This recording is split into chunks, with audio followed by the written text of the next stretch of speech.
Rigathi Gachagua ni rafiki yetu na tulimchagua na yeye ndo deputy president wa hii nchi. Lakini mlima sio tantamount na ifanani na mlima, si kusema Gachagua. Mlima ni sisi. Na hata sisi tuna maoni. Na sisi hatuchukii deputy president wetu. Lakini sisi tunakuomba deputy president, tukatutwale roho tafadhali. Tunakutambua uko hapo mbele, wewe ndio kiongozi wetu wa mlima, lakini usitupeleke mtoni. Na wakati ulifika, wakati Rais Uhuru Muigai Kenyatta alikuwa rais, Rigathi Gachagua alituambia tumwambie ukweli na akatuambia tumkosoe. Na mahali Uhuru Kenyatta alikosea, Rigathi Gachagua ndo alikuwa namba 1 kukosoa Uhuru Kenyatta.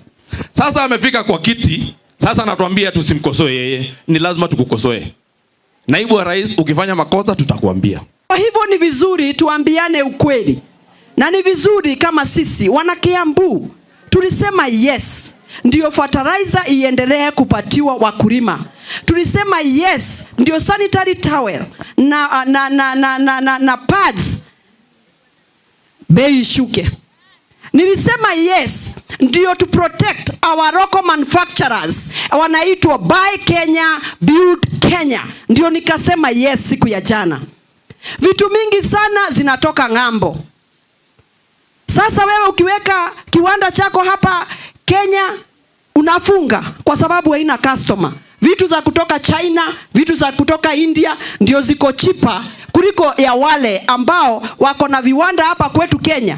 Na tukisema yes to protect viwanda zetu za hapa Kenya, tutaajiri vijana wengi sana ndio wafanye kazi kwa hizo viwanda zetu. Ndio nikasema yes pale bunge siku ya jana. Ukumbuke watu wa Mount Kenya region, na sana wale watu wa bunge ambao wanakataa finance bill, ambao wanakataa finance bill kwa bunge lakini wanagojea barabara kwa ground.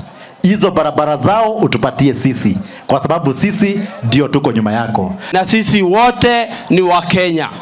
Na tunataka kusema kwamba unity haiwezi kuwa unity ati kwa sababu ya kuwa nyuma ya mtu mmoja. Na tusipokuwa nyuma ya huyo mtu mmoja, then you are not united. I want to say that we are one and we are one nation and we are united. Hatuna njia ingine ya watoto wetu kupata kazi ya kufanya. Njia moja ile ya muhimu kabisa ni wao kwenda shule, na sisi kama serikali ama nchi kuhakikisha tumeinua viwanda zetu. Na hakuna ingine njia ya kuinua viwanda zetu isipokuwa kuhakikisha ile vitu zinatoka nje. Hata kama ni magari ni lazima tuasembo hapa. Hata kama ni diapers ama ni sanitary towels zitengenezwe hapa kwetu.